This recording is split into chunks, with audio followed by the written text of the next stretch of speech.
अस्सलाम वालेकुम dear students, I hope you all are fine. आज हम स्टडी करेंगे एक्सरसाइज 2.3 कंप्लीट। तो पूरी वीडियो आपने देखनी है और लेक्चर देखने से समझने से पहले आप प्लीज़ चैनल को सब्सक्राइब कर दें और वीडियो को लाइक कर दें।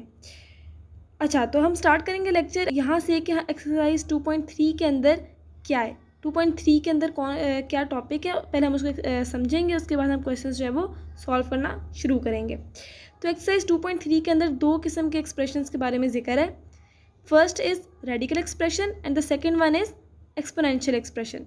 रेडिकल एक्सप्रेशन कौन सा एक्सप्रेशन होता है? रेडिकल एक्सप्रेशन वो एक्सप्रेशन होता है जिसके अंदर हमारे पास रेडिकल का साइन यूज हो रहा है। रेडिकल का साइन कौन सा होता है? रेडिकल का साइन ये वाला है। स्क्वायर रूट का जो साइन होता है ना, वो उसको हम रेडिकल कहते हैं। तो जिस भी एक्सप्रेशन के अंदर हमारे पास रेडिकल ये स्क्वायर रूट वाला साइन यूज होता है उसको हम क्या कहते हैं? Radical expression.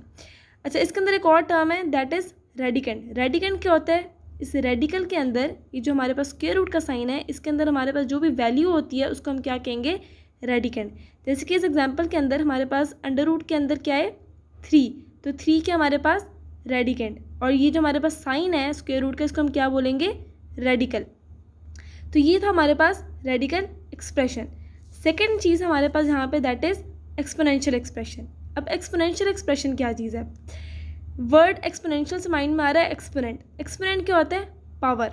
एक्सपोनेंशियल एक्सप्रेशन ऐसा एक्सप्रेशन होता है जिसके अंदर पावर मेंशनड होती है। अच्छा, एक्सपोनेंशियल एक्सप्रेशन के अंदर क्या होता है कि इसके अंदर हमें पता लगता है कि हमारी जो बेस है, अभी इस एग्जांपल के अंदर हमारे पास क्या है? ए इज़ द बेस और एन क्या इसकी पावर है।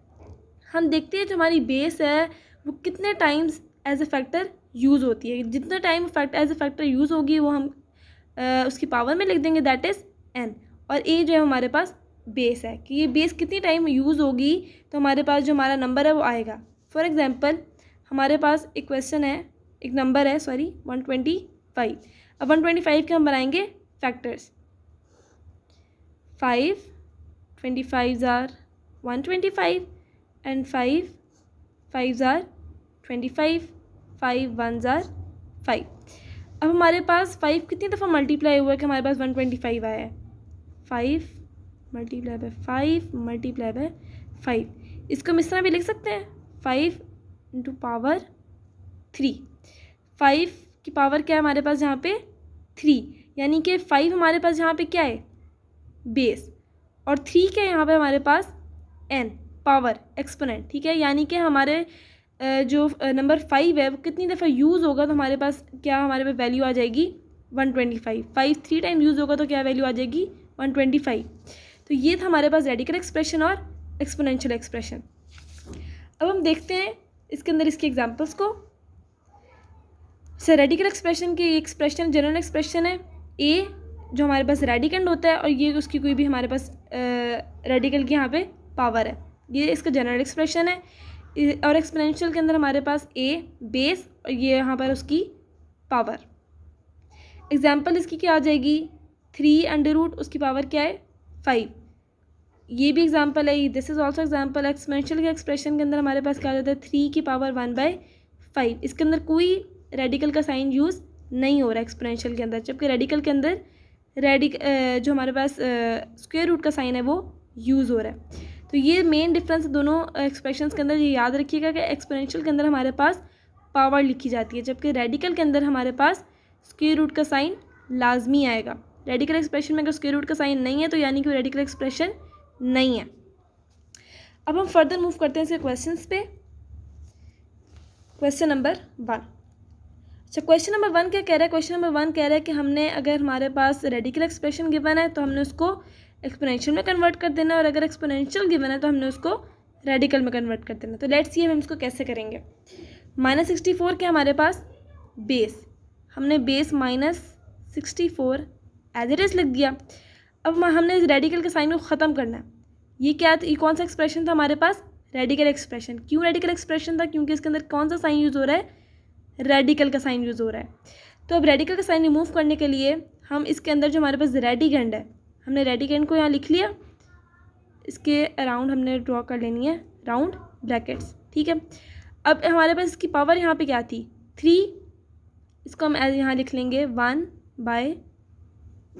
ये हमारे पास आ गया एक्सपोनेंशियल एक्सप्रेशन। अब ये कौन से हमारे पास टर्म है? यू हैव 10 सेकेंड्स, इसको सोचें हमारे पास कौन सा एक्सप्रेशन है, रेडिकल के एक्सपोनेंशियल। Let's think. ये हमारे पास है एक्सपोनेंशियल एक्सप्रेशन। एक्सपोनेंशियल एक्सप्रेशन क्यों है? क्योंकि इसके अंदर कोई रेडिकल का साइन इन्वॉल्व नहीं है और यहाँ पे पावर मौजूद है। अब हम इसको कैसे कन्वर्ट करेंगे? बेस जो है हमारे पास एज इट इज़ आ जाएगी। अब रेडिकल एक्सप्रेशन के लिए हमारे पास क्या ज़रूरी है कि हमारे पास क्या हो, रेडिकल का साइन।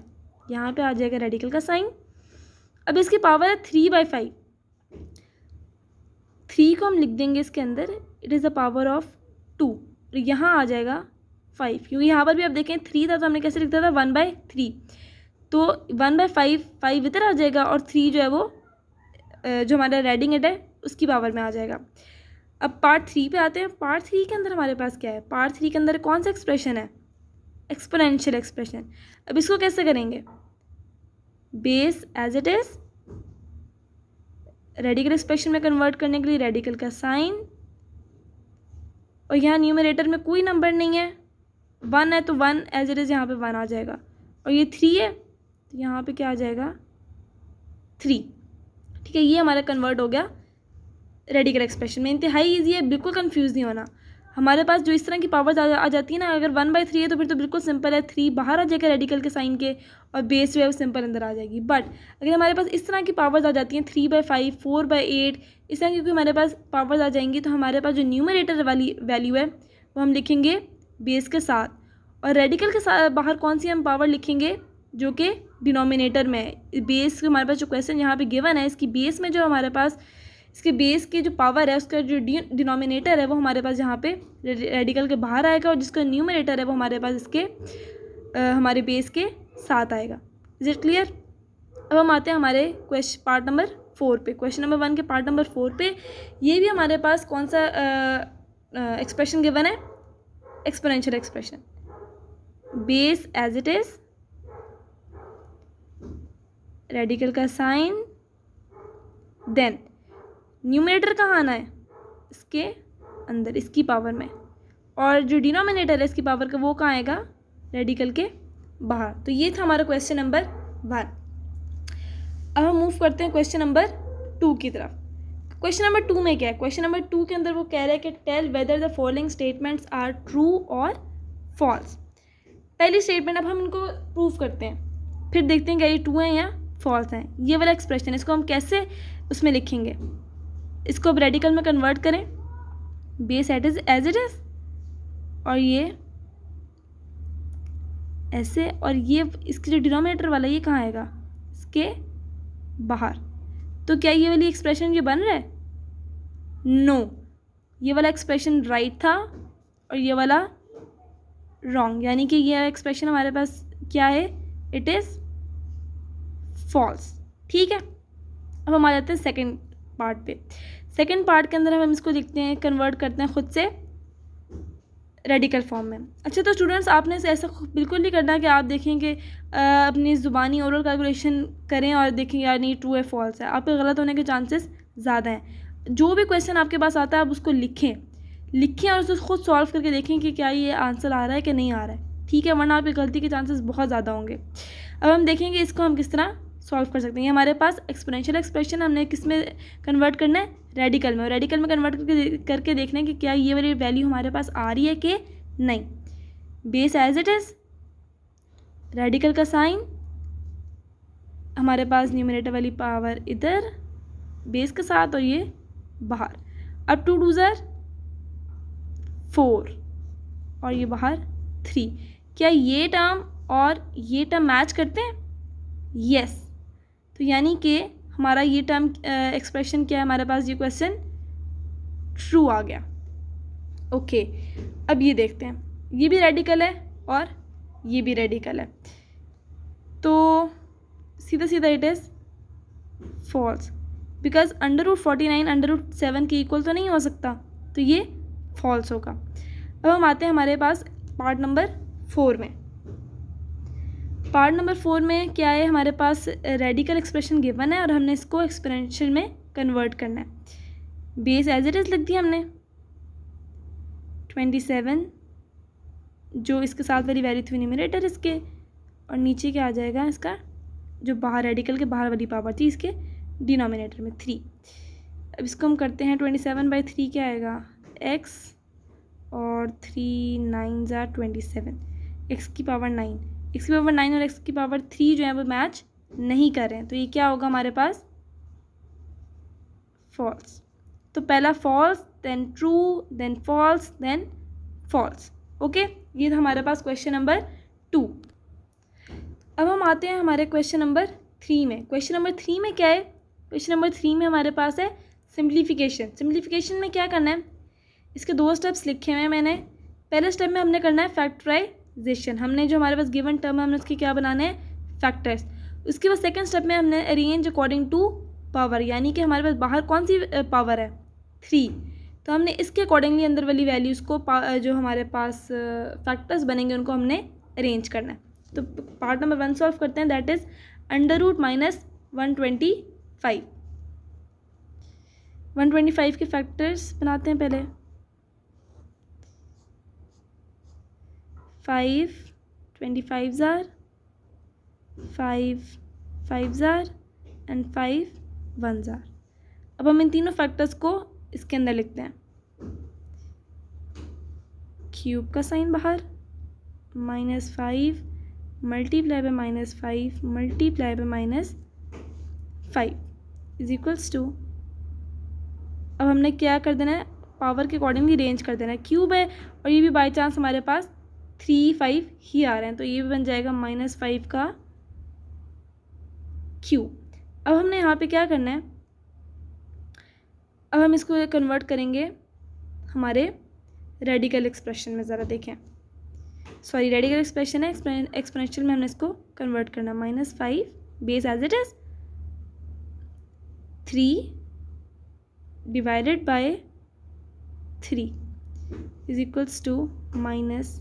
3 3 से कट हो गया, ये हमारे पास आ गया आंसर।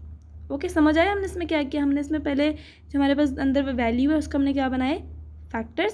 सिंप्लीफिकेशन में बता रही हूँ, सिंप्लीफिकेशन था हमारा क्वेश्चन नंबर 3, इसके अंदर हमने गिवन एक्सप्रेशन के फैक्टर्स बनाए, फैक्टर्स को हमने रेडिकल के अंदर पुट कर दिया।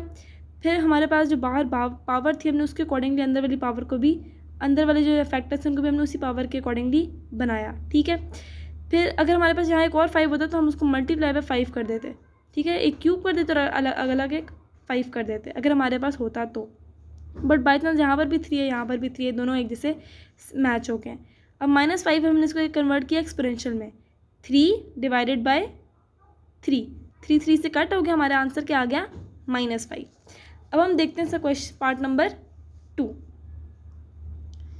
पार्ट नंबर 2 में एज इट इज़ 32 है हमारे पास, 32 के हम बनाएंगे फैक्टर्स। 2 1 ज़ा 2, 2 6 ज़ा 12, 2 8 ज़ा 16, 2 4 ज़ा 8, 2 2 ज़ा 4 एंड 2 1 ज़ा 2। ओके, अब हमारे पास यहाँ कितने आ गए 1 2 3 4 5 2 आ गए हैं। क्वेश्चन में हमारे पास क्या है बाहर power 4, 2 multiply by 2 multiply by 2 multiply by 2 and multiply by 2, 1 2 3 4 5 2 आ गया हमारे पास। अब हमने क्या करना है, अब हमने जो हमारे पास बाहर पावर है हमने उसके अकॉर्डिंगली अंदर वाली वैल्यू को अरेंज करना है। Let's do it.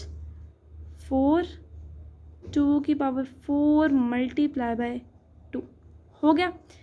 अब हमारे पास जो इसकी प्रॉपर्टीज़ है रेडिकल्स में, उसके अंदर एक ये भी है प्रॉपर्टी, हमें यहाँ लिख रही हूँ property ABN is equals to AN into B और यहाँ पे पावर में N।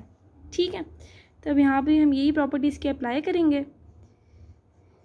2 की पावर 4 मल्टीप्लाई बाय 2 इंटू 4। अभी हमारे पास सेम पावर्स हैं तो ऑब्वियसली कैंसिल आउट हो जाएगा, ये हो जाएगा हमारे पास 2 मल्टीप्लाई बाय 2 एंड 4, ये आ गया हमारे पास 2 इंटू √2 और यहाँ इसकी पावर में आ जाएगा 4। Is it clear? हमने यहाँ पे सिर्फ ये वाली प्रॉपर्टी रेडिकल्स की जो प्रॉपर्टी हमने ये यहाँ पे अप्लाई की है। अच्छा, अब हम आते हैं पार्ट नंबर 3 में। पार्ट नंबर 3 में हमने 3 का हमारे पास कोई फैक्टर नहीं बनेगा, 3 इसका अपना फैक्टर है 3, 3 2 के फैक्टर्स ये बने हुए, यही हम यहाँ पर लिख देते हैं। ओके, 5 3 2 इंटू 2 इंटू 2, सॉरी बाहर चला गया, 4 and 5। ओके, अब हम क्या करेंगे, अब यहाँ पर हमारे पास जो डिवीजन रेडिकल्स की डिवीजन में प्रॉपर्टी थी वो क्या हमारे पास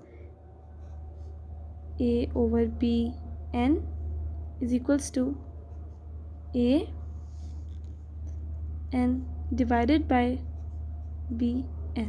तो हम यहाँ पर भी यही प्रॉपर्टीज़ की अप्लाई करेंगे। 3 5 over